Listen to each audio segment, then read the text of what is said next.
नमस्कार मित्रांनो, तुमच्या सर्वांचं स्वागत आहे आपल्या युट्यूब प्लॅटफॉर्मवर.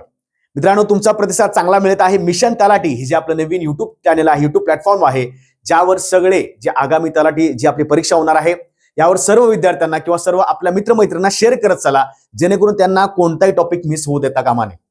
मित्रांनो, लक्षात ठेवायचं की इंग्रजी व्याकरण जो आपण जवळपास चौथा भाग बघत आहोत सुपला शॉर्ट सिरीज मधला. आता सुपला शॉर्ट काय, बराचसा विद्यार्थ्यांना प्रश्न आहे.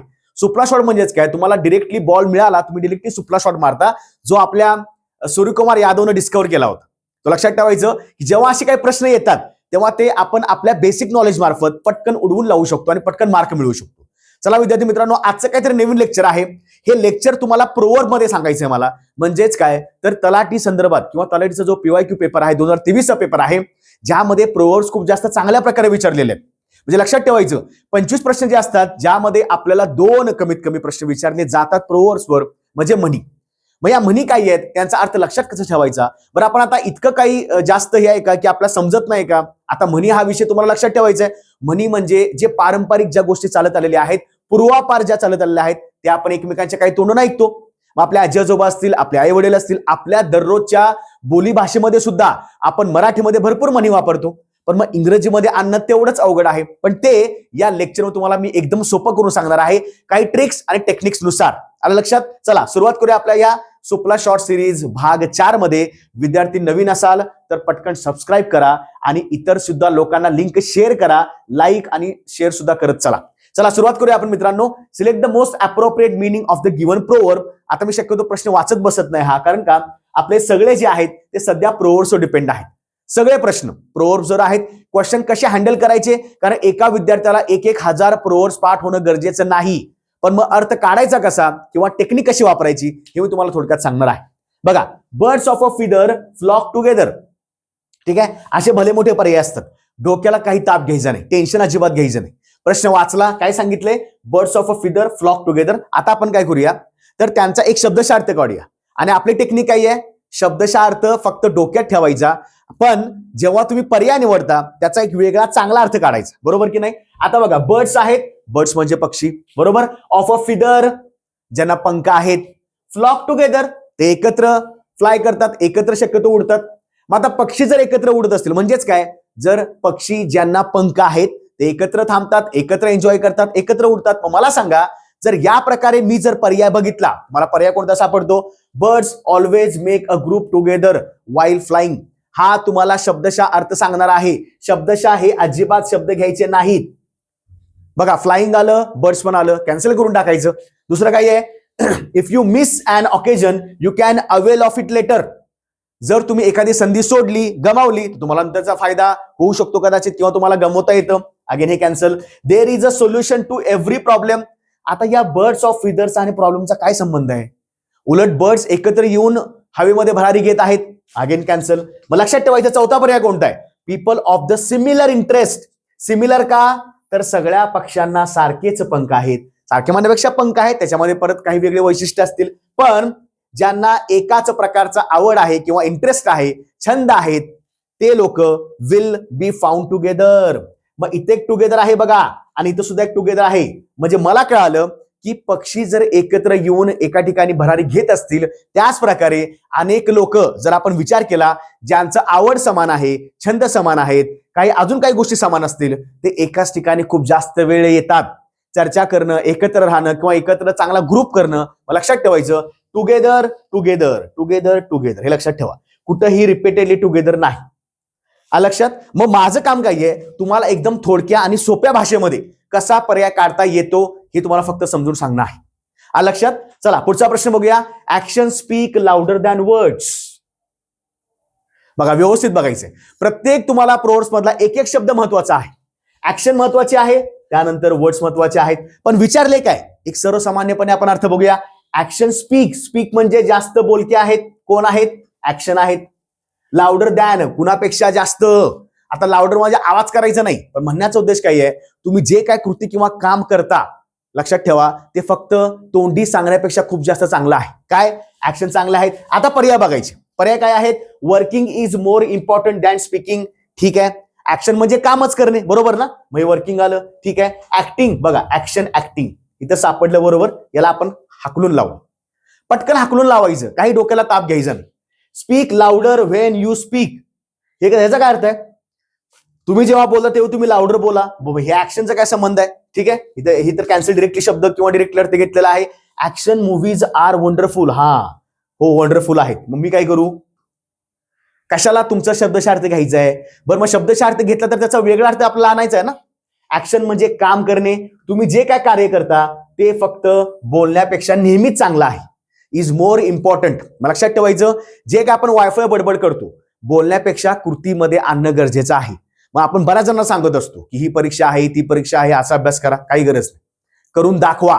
ठीक आहे, करून दाखवायचं आहे. सगळ्यांना लक्षात ठेवायचं, आगामी काळामध्ये जेवढ्या परीक्षा आहेत स्वतःचा अभ्यास स्वतःहून चांगला करा, मार्गदर्शन घेत चला, अजून काय गोष्टी हव्या असेल तर विचारत चला, पण स्वतः अभ्यास करून स्वतःला प्रूव्ह करणं गरजेचं आहे. आलं लक्षात? चला, व्हेरी क्लिअर. नेक्स्ट पुढचा, brevity is the soul of विट. मुद्दा असा आहे, बऱ्याच विद्यार्थ्यांनी जेव्हा हा प्रश्न वाचला त्या पेपरमध्ये त्यांना हे समजलं नाही, मित्रांनो हा ब्रेव्हिटी नावाचा शब्द आहे आणि बरेच लोक याला असं सुद्धा म्हणतात, अरे हे वेगळं ते वेगळं. तिथं स्पेलिंग काय आहे? तिथं BREVITY आहे. इथं काय आहे? BRAVE आहे. आणि याचा नाऊन काय होतो? ऍब्स्ट्रॅक्ट नाऊन ब्रेव्हरी होतो. अरे ब्रेव्हरी वेगळा, ब्रेव्हिटी वेगळा. मग सामान्यपणे लक्षात ठेवायचं, तुम्हाला शब्दांचा अर्थ पण माहिती पाहिजे. होते काय माहितीये का, कधी कधी आपण जेव्हा प्रश्न वाचतो काय काय विद्यार्थ्यांना प्रश्नाचा अर्थच कळत नाही. बरं प्रश्न वाचला, शब्दाचा अर्थ कळत नाही. अरे मग शब्दाचा अर्थ कळला नाही तर तुम्ही पर्याय कसं काढणार? म्हणून हे लहान लहान बाहेर तुम्हाला कुणी काही सांगत नसतं. कसं सांगतात? चला हे वाचा, ह्याचा पर्याय हे करा. अरे हे मग आम्हाला जमत नाही का बघून? पण एक एक शब्दाचा अर्थ माहिती असणं गरजेचं नाही, कारण त्याशिवाय टेक्निक कशा निघणार? आता बघा, ब्रेव्हिटी म्हणजे काय? जेव्हा तुम्ही थोडकं मत मांडता, बरोबर? ज्याला आपण म्हणतो ना की आपण कथेमध्ये वाचायचो बघा, की राजा जेव्हा प्रश्न विचारणार तेव्हा लगेच बिरबल हात वरती करणार, मला हे थोडक्यात माहिती आहे, किंवा लगेच त्याचं उत्तर सांगणार. ब्रेव्हिटी म्हणजे काय? तुम्ही जेव्हा एखादी गोष्ट पटकन सांगता, ज्याला आपण असं म्हणू शकतो हजर जबाबीपणा. जिज्ञासू वृत्ती असते, पटकन सांगणं म्हणजे ब्रेव्हिटी झालं, बरोबर? लांबड लावायचे नाही, मुद्देसूद बोलणं, बरोबर? बरं, सोल ऑफ द विट. विट म्हणजे काय आहे? आता लक्षात ठेवायचं, विट म्हणजे जिज्ञासू वृत्ती. हा बऱ्याच विद्यार्थ्यांना अर्थ पण माहित नाही. अंडरस्टँडिंग कॅपॅसिटी, समजून घेण्याची क्षमता. बौद्धिक क्षमता म्हणजे विट असतं, WIT. मग आता मला सांगा की जर तुम्हाला एखादी गोष्ट समजून घ्यायची असेल पण त्यासाठी महत्वाचं काय आहे? महत्वाचं काय? ब्रेव्हिटी आहे. ब्रेव्हिटी म्हणजे मोजकच बोललं, पटकन समजतं. आपण सुद्धा वायफळ बडबड करत नाही, काही जगाला सांगायची गरज नाहीये, आपला आपण अभ्यास करायचा. मिशन तलाठी चॅनल आहे, सर्व व्यवस्थित द्यायला लागले तुमच्यासाठी, सगळे क्वेश्चन किंवा सगळे आपण विषय अवेलेबल करत आहोत. आता माझं काय म्हणणं आहे की याचा वीटचा सोल आत्मा काय आहे? तर ब्रेव्हिटी आहे, बरोबर? आता आपण पर्याय बघा. आता कळालं का आपल्याला की मला असं म्हणायचंय, जिज्ञासूवृत्ती आहे पण अंडरस्टँडिंग कॅपॅसिटी आहे, पण त्याचं मेन काय आहे लक्षात ठेवायचं, मेन काय आहे? ब्रेव्हिटी. ब्रेव्हिटी म्हणजे माहिती करून घेण्याची कला. तुम्ही थोडक्यात जेव्हा काय अंडरस्टँडिंग करता, थोडक्यात काही बोलता, ते लक्षात ठेवायचं. आता पर्याय बघूया. Art of expressing views using few words. ठीक आहे, art of expressing views using many words. कधी पण लक्षात ठेवायचं, जेव्हा दोन पर्याय एकमेकांच्या विरोधात असतात, बघा काय दिले? फ्यू वर्ड्स आणि मेनी वर्ड्स. 100% या दोन पर्यायामध्येच उत्तर दडलेलं आहे, हे नेहमी लक्षात ठेवायचं. मी सुद्धा जेव्हा असे काही प्रश्न सोडवतो, माझ्या डोक्यामध्ये एक अँगल असतो की सगळं वाचत बसण्यापेक्षा मी काय करतो तर असे दोन पर्याय काढतो. बघा त्यांनी काय केलं, सगळे पूर्ण शब्द सेमच टाकले, फक्त शेवटी चेंज केलं फ्यू वर्ड्स मेनी वर्ड्स. ह्या दोघांच्या मध्येच उत्तर दडलेलं आहे. पुढे फक्त बघूया. एक्सप्रेसिंग व्ह्यूज कनिंगली, खूप जास्त रडत कडत किंवा असं सांगणे काय काही गरज नाहीये. एक्सप्रेसिंग व्ह्यूज विथ हेजिटेशन, थोडंसं तिरस्कार वगैरे करून किंवा हेजिटेट करून संकुचितरित्या काय आहे का? नाही, आपण सगळं चांगलंच बोललो आहे ना. तो सौल आहे. वीटचा सौल काय आहे? तर ब्रेव्हिटी आहे. मला सांगा, जर एखाद्या शिक्षकाने प्रश्न विचारला, तुम्ही जर थोडक्यात उत्तर देत असाल म्हणजे काय? तुम्ही जेव्हा तुमचं मत मांडता ते मत तुम्ही थोडक्या शब्दात मांडता, म्हणजेच काय? इथं फ्यू वर्ड्स हा बरोबरचा ऑप्शन आहे, पर्याय क्रमांक 1. लक्षात आलं का? वाचून कुणीही दाखवू शकतं, म्हणून म्हटलं यशस्वी मार्गदर्शक आहेत, तुम्हाला यशाकडेच नेणार आहेत. त्याचा आमचा काय फायदा नाहीये, तुम्ही फक्त व्यवस्थित डेली लेक्चर करत चला, तुमचाच फायदा आहे. की सर एवढे माझे 10 ते 15 मार्क वाढत नव्हते, पण तुमच्या लेक्चरमुळे तिथं थोडंसं माझं अंडरस्टँडिंग झालं. ठीक आहे, बघा हे लक्षात ठेवायचं की मी सुद्धा ग्रामीण भागातला विद्यार्थी आहे, म्हणजे मला माहिती आहे की चला ग्रामीण भागात विद्यार्थ्याचा प्रॉब्लेम काय असतो, इंग्रजी कळत नाही, कळलं तर वळत नाही, काहीच कळत नाही, पर्याय कसा काढणार? म्हणून ह्या गोष्टी थोड्याशा इम्बाईब करणं गरजेचं आहे. ठीक आहे, don't count your chickens before they are hatched. Don't count आता बघा अगेन थोडं शब्दशः अर्थ डोक्यामध्ये आणायचा, पर्यायामध्ये नव्हे. डोंट काउंट म्हणजे काय, मोजू नका. बघा मी प्रत्येक विद्यार्थ्याला समजेल अशा भाषेमध्ये सांगत आहे. मला डिरेक्टली पर्यायाकडे जाता येतं, पण मी असं करत नाही. तुम्हाला सगळ्या चांगल्या भाषेमध्ये सोप्या समजून सांगायला लागलोय. डोंट काउंट म्हणजे मोजायचं नाही. काय, चिकन्स म्हणजे लहान जी काय पिल्ली आहेत कोंबडीची, त्याला आपण चिकन म्हणतो. ठीक आहे, ओके. बिफोर दे आर हॅच्ड म्हणजे काय, तर त्यांची पिल्लावळ, जसं बघितलं असेल ना की ग्रामीण भागामध्ये बघितलं असेल, एक कोंबडी असते मग तिला ऊब देतात, अंडे वगैरे असतात, तिथं आपण काय करतो, एक पूर्ण पिल्लावळ म्हणजे अंडी केले की ते पूर्ण पिल्ल तयार होतात. मग माझा म्हणण्याचा उद्देश काय आहे की हॅच म्हणजे काय, तर ते जन्माला घालणं. हॅच करण्याच्या आधीच तुमचे चिकन काउंट करू नका. हे झालं शब्दशः. आता माझ्या डोक्यात काय बघा की हॅच करणं म्हणजे कोंबडीने काय केलेलंच नाही, मी कशाला मोजायला लागलोय. म्हणजे मला काय म्हणायचंय, आता बघा थोडासा वेगळा अर्थ काढूया आपण. Don't do something which causes your downfall. ठीक आहे, येऊ शकतं कदाचित. Don't complain if you can't enforce your point. Don't blame the tools for your bad workmanship. Don't depend on something happening before it has happened. काय, तर कोंबडीनं अजूनही अंडी घातलेले नाहीत, अजूनही पिल्लाला जन्म घातलेला नाहीये, मग कशाला मोजायला लागलाय. म्हणजेच काय, एखादी गोष्ट जर झालीच नसेल, एखादी गोष्ट झालीच नसेल, काय झालीच नसेल, हीच हॅचिंग करण्याची गोष्ट झालेलीच नाही ना. मग हॅचिंग करण्याची गोष्ट किंवा कोणती गोष्ट झाली नसेल तर त्याच्या पूर्वीच किंवा होण्याच्या पूर्वीच दुसरी गोष्ट करू नका. म्हणजे काय, लक्षात ठेवायचं, थोडासा ऑप्शन बघितला तर don't depend on something happening before it has happened. काही घडण्याच्या आधीच काही गोष्टी करू नका. म्हणजे काय, मला घर विकत घ्यायचंय, अरे पण अकाउंटला पैसेच नाहीये, तर मग कशालाही करतोय आपण, बरोबर. मला ट्रिपला जायचंय, माझा प्लॅनच तयार नाहीये, किंवा कुठली गोष्ट करू शकतो. मला खूप जास्त अधिकारी मोठा व्हायचा, अरे पण तुमचा अभ्यासच नाहीये. मग जेव्हा आपली स्वप्न मोठी असतात, जे काय तुम्हाला करायचं आहे ते करायचं असेल तर प्रयत्न करावा लागेल, पण त्यासाठी आधी काही गोष्टी करणं गरजेचं आहे. हे काहीच करू नका, डोंट काउंट करायचंच नाहीये. ठीक आहे, मग लक्षात ठेवायचं, हे खूप जास्त महत्वाचं आहे. बरेचसे विद्यार्थी या गोष्टी करतात. आपण आपल्या जीवनामध्ये सुद्धा अशा काही गोष्टी करतो. तुम्ही त्या म्हणी आपल्या जीवनामध्ये सुद्धा संदर्भाने वापरू शकता, काही फरक पडत नाही. परीक्षेला विचारला, आपल्या जीवनामधला 1 मार्क 100% मिळणार आहे. लक्षात, मी लक्षात ठेवायचं. आता बाकीचे काय कॅन्सल करून टाकू शकतो आपण, फक्त व्यवस्थित वाचा. Okay, next, beauty is in the eye of the beholder. Beauty is in the eye of the beholder. ठीक आहे, आता ब्युटी म्हणजे एकदम दिसायला सौंदर्य, म्हणजे दिसायला एकदम चांगला आहे ब्युटी. ठीक आहे, शब्दशः अर्थ घेणार का मी, नाही. ब्युटिफुल वगैरे हे सगळं स्किप करायचं. बघा, people are respected for their beauty, अजिबात नाही. असं कोणी सांगितलंय दिसायला छान आहे म्हणजे काय लय त्याला रिस्पेक्ट, असं नाहीच आहे. तुम्ही थोर मोठी लोक बघितली असतील, जे स्वातंत्र्य संग्रामामधले आपले लोक आहेत किंवा थोर स्वातंत्र्य सैनिक आहेत, कुठं असं स्मार्ट होते दिसायला, रिस्पेक्ट तेवढाच आहे आपल्या मनामध्ये. लक्षात ठेवायचं, ब्युटी कॅन्सर शब्दशः अर्थ घेतला. People are just by their actions in the society. इथं ऍक्शनचा काय संबंध आहे बरं, तिकडे beauty is in the eye of the beholder, इकडे ऍक्शन सांगितलं, कॅन्सल केलं. A person's character is more important than their appearance. आता काही विद्यार्थ्यांनी काय केलं होतं, पर्याय क्रमांक 3 बरोबर लिहिला होता. त्यांना काय वाटलं की बघा थोडासा आपण जर विचार केला एक त्याचा अर्थ काढण्याचा, तर असं वाटतं की हे बरोबर आहे. काय सांगितलेलं आहे, a person's character is more important than their appearance. म्हणजे काय, दिसण्यापेक्षा चारित्र्य महत्वाचं आहे. दिसायला काही करू शकतो, काही सर्जरी करून काही करू शकतो, पण मन आतून चांगलं पाहिजे, आपलं अंतर्मन चांगलं पाहिजे, कॅरेक्टर चांगलं पाहिजे. बऱ्याच लोकांनी हा पर्याय लिहिला. मित्रांनो, हा पर्याय लक्षात ठेवायचा, याचा अर्थ बरोबर आहे. म्हणजे हे सुद्धा लक्षात ठेवायचं, हे एखादा पॉईंट तुम्हाला विचारतील. पण जर आपण दिलेल्या प्रोबचा अर्थ बघितला तर काय होतं बघा, beauty is in the eye of beholder. म्हणजे काय, समजा मी उभा आहे, मी एखादी गोष्ट पाहिली, मला त्या गोष्टीमध्ये चांगलपणा दिसला किंवा चांगलं वाटलं, हे माझ्यावर डिपेंड आहे ना. ओके, फॉर एक्झाम्पल समजा रस्त्याने एखादी एक आजीबाई चाललेली आहे, त्या आजीबाईला मदत करणं माझं काम आहे, की तिला रस्ता क्रॉस करायचा आहे किंवा तिला अजून कुठल्या गोष्टीची गरज असेल. आता मी काय बघायला लागलोय की त्या आजीबाई जी आहे तिला रस्ता क्रॉस करायचा आहे, तर हे माझ्या चांगुलपणाचा विषय आहे की मी तिला जाऊन मदत करेन. ठीक आहे, तिला मदत केली, तिला काही पैसे किंवा खायला दिला असेल. आता एखादा दुसरा व्यक्ती काय करू शकेल, आजीबाई आहे, कशाला बाहेर पडते, ऍक्सिडेंट होईल, तिला जाताना तिला काही अपशब्द काढले, तिला डिसरिस्पेक्ट केला किंवा तिचा आत्मसन्मान दुखावला, म्हणजे काय बघा, मला असं वाटतं की मदत करायची, हा माझा चांगुलपणा आहे. लक्षात ठेवा, तुम्ही ज्या गोष्टी निसर्गामध्ये पाहता, कुठली असेल वस्तू, घटक, कुठलाही प्राणी, काही असेल, जेव्हा तुम्ही पाहता, तुम्हाला जेव्हा चांगलंच दिसतं, तेव्हा लक्षात ठेवायचं हे आपला एक स्वतःचा एक अंतर्मन आहे. मग प्रत्येकाचं वेगळं असतात. मग लक्षात ठेवायचं, जो व्यक्ती ज्या अँगलनं पाहतो त्याला ते चांगलंच वाटतं. याचा अर्थ काय, ब्युटी इज सब्जेक्टिव्ह. सब्जेक्टिव्ह का, प्रत्येकाचं वेगवेगळं आहे. तुम्हाला जर मी हे विचारला प्रश्न की बाबा चला भारत स्वतंत्र का झाला, त्याचे कारण काय होतील, तुमचे वेगवेगळी कारणं येणार आहेत. म्हणजे काय, सब्जेक्टिव्ह आहे. तुम्ही लिहिताना काय करता, सब्जेक्टिव्ह व्यवस्थित लिहित जाता. म्हणजे लक्षात ठेवायचं, प्रत्येकाचा इथं अँगल वेगळा आहे. म्हणजे जो व्यक्ती जसं पाहिल तसं त्याला दिसणार आहे. चांगलं पाहिलं चांगलं दिसेल, वाईट पाहिलं वाईट दिसेल, चुका काढायचं चुकाच काढणार.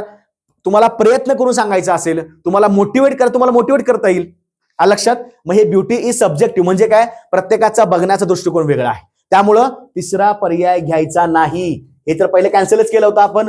तिसरा पर्याय मुद्दाम, हा पर्याय बरोबर म्हणण्यापेक्षा त्याचा अर्थ बरोबर आहे की अपीअरन्स पेक्षा कॅरेक्टर महत्वाचा आहे, पण हे नव्हे. याचा चौथा पर्याय बरोबर येणार. लक्षात. ठीक आहे. Average is the root of all evils. Average म्हणजे हाव. ॲव्हरेज म्हणजे हाव, लोभ, तुमचा हव्यास, अभ्यास नव्हे, हव्यास. अजून पाहिजे, अजून जास्त पाहिजे, पैसे अजून पाहिजे, त्याला काय लिमिटच नाही. मग average is the root of all इव्हिल्स.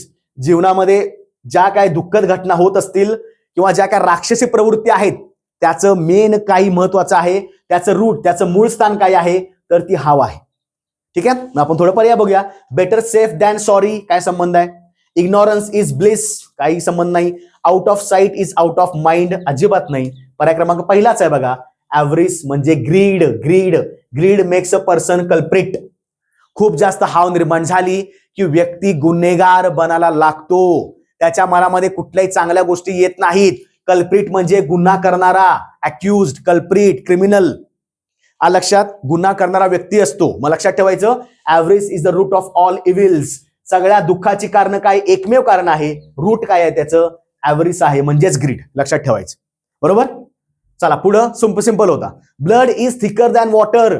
पाण्यापेक्षा जर आपण रक्त पाहिलं तर ते थोडंसं जास्त घनता असणार आहे. थिकर, जास्त घन आहे, घनता असणार आहे.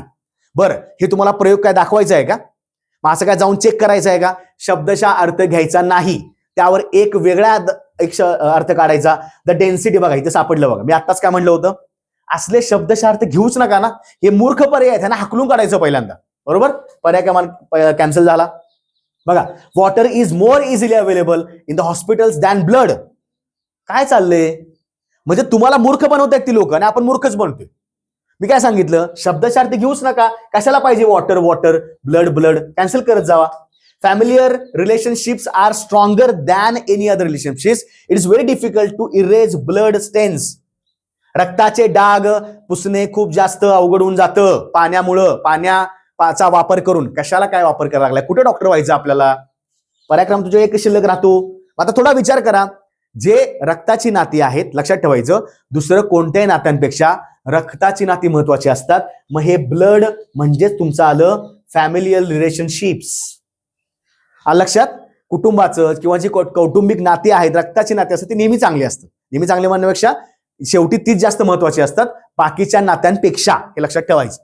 मग हे बघा, ब्लड म्हणलं की रिलेशनशिप लक्षात ठेवायचं, फॅमिली. ओके. चला नेक्स्ट.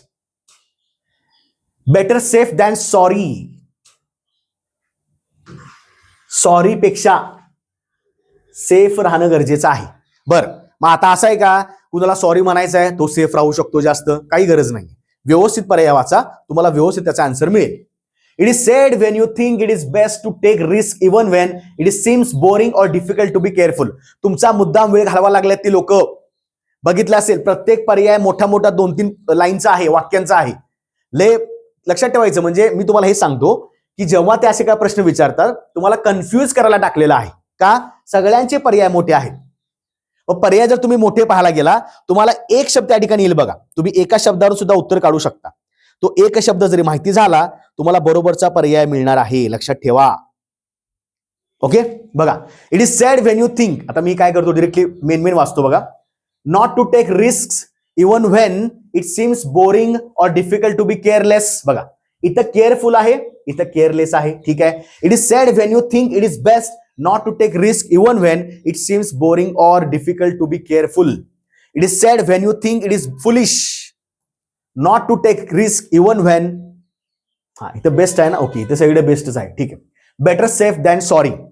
कुठलंही चुकीची गोष्ट होण्यापेक्षा, चुकीची गोष्ट करण्यापेक्षा किंवा घडण्यापेक्षा सेफ राहणं गरजेचं आहे.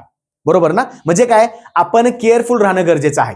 केअरलेस आहे का? तुम्ही सांगा की ऍक्सिडेंट पुढे जर होणार असेल त्यापूर्वी आपण काय केलं पाहिजे, तर हेल्मेट घालणं गरजेचं आहे. ठीक आहे, लक्षात ठेवायचं. आता याला अजून एक म्हण इंग्रजीमध्ये आहे, तुम्ही ते मला कमेंटमध्ये सांगू शकता किंवा आपण पुढे गेल्यावर सांगूया.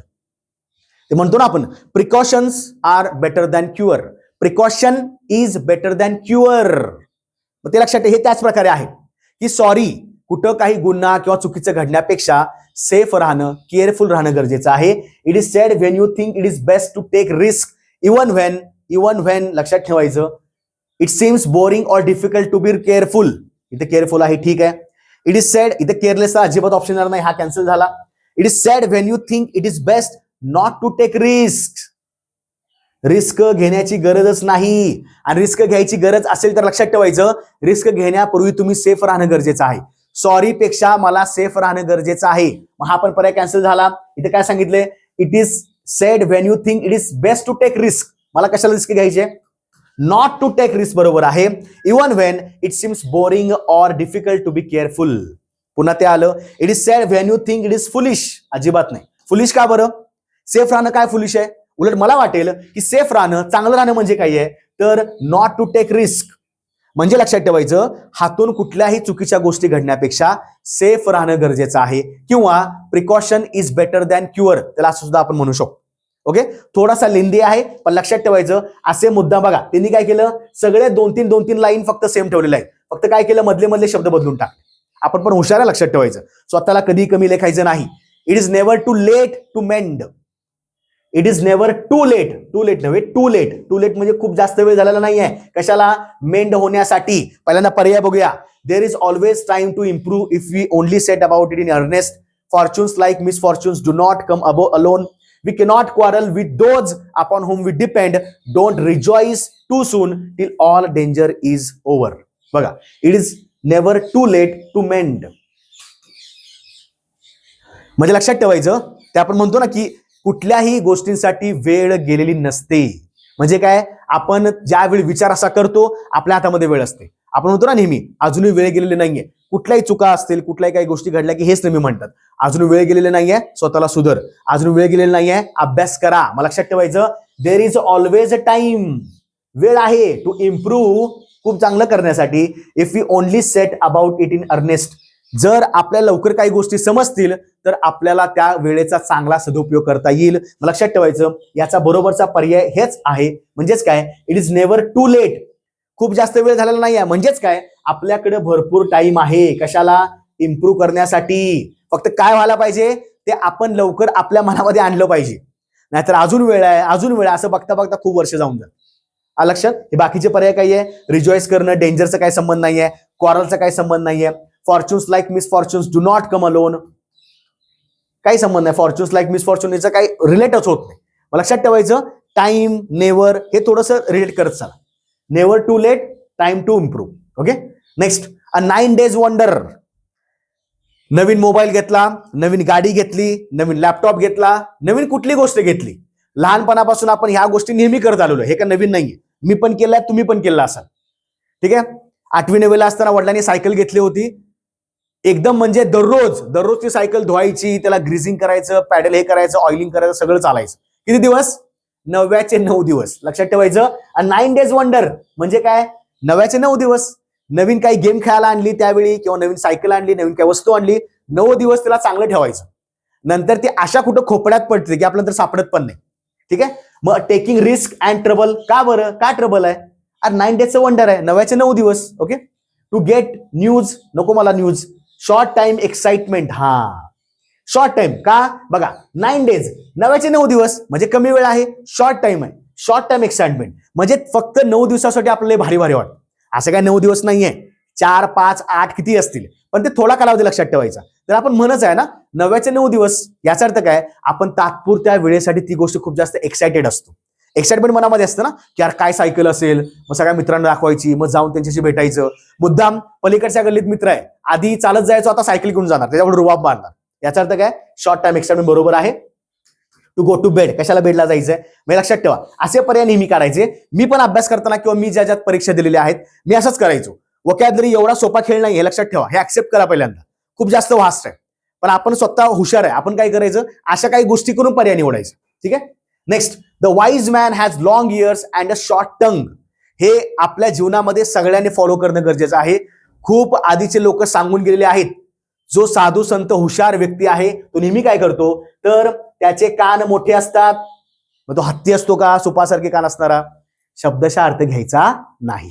ठीक आहे. अँड अ शॉर्ट टंग, बघा त्याचे कान खूप मोठे असतात आणि जीभ लहान असते. बरोबर. आता आपण पहिल्यांदा काय करू, पर्याय बघूया. Many tall men are wise. का बरं, खूप जास्त उंची असणारे लोक खूप जास्त चांगले आहेत, शिक्षण आहे घेणारे आहेत, साधू संत आहेत, एकदम चांगले चारित्र्यवान आहेत. कुणी सांगितलं, थोडीच आहे. हिने काय केलं बघा, टॉल शॉर्ट लॉंग इथं सगळं कॉपी केलेलं आहे. A clever man listen much and speaks less. ठीक आहे. A clever man speaks much and listen less. मग सांगितलं होतं ना, आठवतंय काय, ज्या दोन पर्यायामध्ये शब्द उलटे सुलटे केले असतील 100% तिथंच पर्याय आहे. म्हणजेच काय, या दोन ठिकाणी पर्याय अस्तित्वात असणार आहे.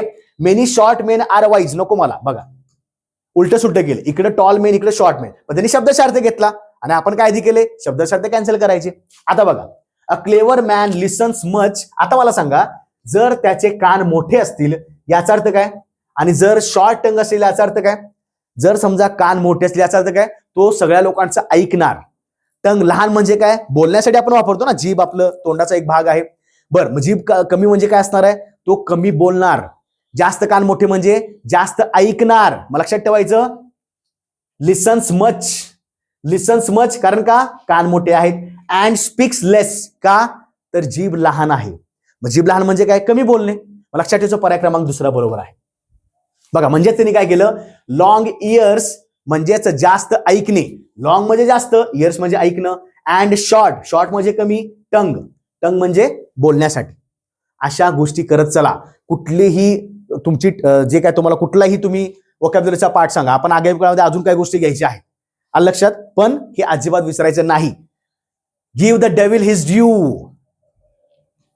गिव्ह द डेव्हिल, आता थोडं लक्षात ठेवायचं. डेव्हिल हा शब्द काय आहे, डेव्हिल, डेव्हिल म्हणजे शत्रू, डेव्हिल म्हणजे दुश्मन किंवा डेव्हिल म्हणजे राक्षस असं सुद्धा म्हणतात. बरोबर. मग give the devil his due, त्या डेव्हिलला, त्या राक्षसाला, त्या एनिमीला काहीतरी द्या, त्याचं काहीतरी असेल त्याला देऊन टाका, असं लक्षात ठेवायचं आहे. बरोबर ना, शब्दशार्थ घ्यायचा नाहीये.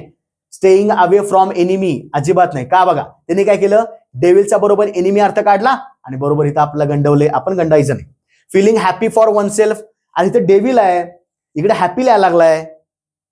काय चाललंय का, उलट सुलट चाललंय ना. डेव्हिल म्हणजे राक्षस, दुश्मन, शत्रू, मग तुम्ही त्याला हॅपी कशाला करायला लागलाय, म्हणजे हॅपी हा शब्द येणार आहे का, नाही. Appreciating and opponents merits, living the grudges अजिबात नाही. मनामध्ये काही त्याला आपण काय म्हणतो, कट, कारस्थान किंवा राग, संताप, क्रोध सोडणे वगैरे अजिबात नाही. Appreciating and opponents merits. Opponent म्हणजेच काय, तुमचा विरोध करणारा विरोधक, तुमचा दुश्मन, तुमचा शत्रू. पण लक्षात ठेवायचं, गिव्ह त्याला द्या. द्या म्हणजे काय, त्यासाठी चांगले प्रयत्न करा, त्याला अप्रिशिएट करा. जर मी एका संघाचा खेळाडू असेल पण समोरच्या संघामध्ये, लक्षात ठेवा, मी जरी जिंकलो असेल पण माझ्या प्रतिस्पर्धी संघामधला एक खेळाडू आहे, तर जर चांगली कामगिरी केली असेल तर मला त्याला 100% चांगलंच म्हणावं लागेल. याचा अर्थ काय, अप्रिशिएट करा. डेव्हिल म्हणजे काय, इथे लक्षात ठेवा, डेव्हिल म्हणजे राक्षस असं नाहीये, त्याचा राक्षस पण होतो. या ठिकाणी डेव्हिल म्हणजे काय, समोरचा विरोधक. पण विरोधकानं खरंच चांगली तयारी करून काही मिळवलं असेल, तुम्हाला त्याला थोडंसं अप्रिशिएट करणं, त्याचं कौतुक करणं गरजेचं आहे. लक्षात ठेवायचं, अप्रिशिएटिंग अँड अपोनेंट्स मेरिट्स. कसं लक्षात ठेवले, डेव्हिल म्हणजे शत्रू, आपण म्हणजे सुद्धा शत्रू, पण त्याला काहीतरी द्यायचं आहे ना, त्याचं काहीतरी देणं गरजेचं आहे, ड्यू. तर त्याचं मेरिट तुम्ही त्याला वाखाणण्याजोगं करा, अप्रिशिएट करा, त्याचं कौतुक करा, त्याला चांगलं वाटेल. बरोबर की नाही. Then the bigger the better.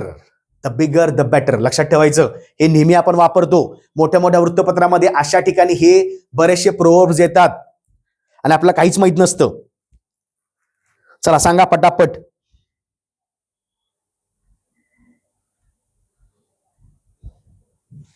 Next, deciding value on the basis of size. बघा त्यांनी काय केलं, बिगर म्हणजे मोठं, म्हणजे त्यांना असं वाटलं की बिगर म्हणजे साईज न बिगर आहे, मोठा आहे, त्यांनी साईज हा विषय काढला, कॅन्सल. आपण हुशार आहे, काय शब्दशार्थ घ्यायचा नाही. Investing in the big size, इथं पण सापडलं बघा, पुढे जायचंच नाहीये. आपण लय हुशार झालो आता का, अरे एवढा चांगल्या पद्धतीने आपण अभ्यास करायला लागलोय. ठीक आहे. Trying to get the biggest of all. का बरं, नको मला. काय केले बघा, having the best and biggest asset. इथं ऍसेट महत्वाचा आहे, म्हणजे तुम्ही जे काय मिळवता, the bigger the best, the bigger the better. जे काय तुम्ही अचीव्ह करता ते खूप जास्त चांगल्या प्रकारे अचीव्ह करता, त्याची किंमत पुढे वाढत जाते. तुमचे स्वप्न आहेत, संघर्ष आहे, पण जेव्हा तुम्ही तुमच्या स्वप्नांना स्वप्न पूर्ण कराल, तुम्हाला सुद्धा लक्षात ठेवायचं त्यावेळी द बिगर द बेटर. जेवढं मोठं आहे तेवढं चांगलेच प्रयत्न करावे लागतात. म्हणजे याचा अर्थ काय आहे, having the best and biggest asset. तुमच्याकडे सगळ्या चांगल्या गोष्टी येणार आहेत. जेवढं चांगला विचार कराल तेवढंच तुम्ही चांगलं स्वतःमध्ये मिळवाल किंवा आणा. लक्षात ठेवायचं. दुसरा पर्याय लक्षात ठेवायचा, having the best and biggest. त्यांनी बघा काय केलं, बिगेस्ट साईजचा विचार केला, पुन्हा साईजचा विचार केला. अजिबात नाही, आपला काहीतरी वेगळा विचार करून जायचा आहे, कारण शब्दशः अर्थ घ्यायचे नाहीत. ठीक आहे. Next, a leopard can't change it's spots. आता डोक्यामध्ये लेपर्ड नावाचा प्राणी आला. ओके, लेपर्ड म्हणजे चित्ता नव्हे, चित्ता वेगळा आणि बिबट्या वेगळा. बिबट्या म्हणजे लेपर्ड, हे लक्षात ठेवायचं, जो सध्या आता खूप जास्त फिरायला लागलाय. ठीक आहे, लोकांच्या घरामध्ये निवांत यायला लागलाय, असा तो सध्या लेपर्ड आहे, चर्चेमध्ये असणारा सध्या प्राणी आहे. विचारले काय, अ leopard can't change it's spots. बघा आता डोक्यामध्ये एक तो प्राणी आणा. ठीक आहे, प्राणी कोणता आहे, लेपर्ड आहे, म्हणजे बिबट्या आहे. मला सांगा, बिबट्या स्वतःचे जे स्पॉट्स आहेत ना, त्याच्या अंगावर जे काही ठिपके आहेत बघा, ठीक आहे, ठिपके चेंज करू शकतो का? उद्या बिबट्याला वाटलं नाही रे, उद्या मी काय करतो, उद्या सकाळी बाहेर पडल्यावर ना, जंगलामध्ये बाहेर पडल्यावर काय करतो, चौकोनी स्पॉट्स आणतो. परवा वाटलं की नाही यार, मला कंटाळा आला त्या काळ्या आणि पिवळ्या रंगाचा, आता मी काय निळ्या रंगात. असं होणार आहे का? म्हणजे याचा अर्थ काय, बिबट्या स्पॉट चेंज करू शकत नाही. मग त्या प्रकारे इथं अर्थ बघूया आपण. बरं, मग शब्दशः अर्थ असलेला कॅन्सल करायचं.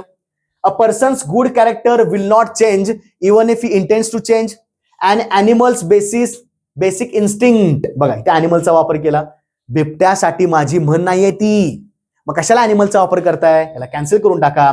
अ पर्सन्स कॅरेक्टर, ठीक आहे. बघा आता बघा त्यांनी काय केलं, a person's good character, a person's character, a person's character. याचा अर्थ कदाचित याच ठिकाणी काहीतरी दडलेला आहे. A person's good character will not change even if he intends to change. ठीक आहे, त्यांचं काय म्हणणं आहे, त्याच्या मनामध्ये त्याच्याकडे जे काय चांगुलपणाच्या गोष्टी किंवा ज्या काय चांगले वैशिष्ट्य आहेत, ज्याला वाटतं तरी सुद्धा चेंज करू शकत नाही. ठीक आहे, a person's character especially if it is bad will not change even if is pretends that he will. A person's character especially if it is bad will change even if he remains immoral. मला सांगा, तो change कसं काय करेल? बघा काय विचारले, जर त्याच्याकडे वाईट सवय किंवा वाईट गुण असतील तो चेंज करेल. म्हणजेच काय, बिबट्या सुद्धा चेंज करणार का? वरती काय सांगितलंय, कांट चेंज, चेंजच करू शकत नाही. मला सांगा, हा पण पर्याय गेला. तुमच्याकडे 2 पर्याय शिल्लक आहेत. 2 सेकंद विचार करा आणि पटकन मला पर्याय टाका. तुम्हाला काय वाटते, कोणता पर्याय येईल बघा. थोडासा विचार केला तर जसं लक्षात ठेवायचं, जसं बिबट्या त्याचे ठिपके चेंज करू शकत नाही, तसं आपल्या काही मनामध्ये किंवा इतरांच्या मनामध्ये ज्या काही निगेटिव्ह गोष्टी असतात, ज्या काही वाईट गोष्टी किंवा वाईट गुणधर्म असतात, ते सुद्धा बऱ्याच वेळा आपण चेंज करू शकत नाही. आपण त्याला म्हणतो ना की बऱ्याच वेळा असं असतं बघा, की फॅमिलीमध्ये किंवा आसपास नातेवाईक मित्रांमध्ये एखादा असा असतो की त्याच्यामध्ये निगेटिव्ह गुण असतात. तर आपण काय म्हणतो, सोड यार, कशाला, तो काय चेंजेस होणार नाहीये, त्याच्यामध्ये काय वेगळं काय होणारच नाहीये.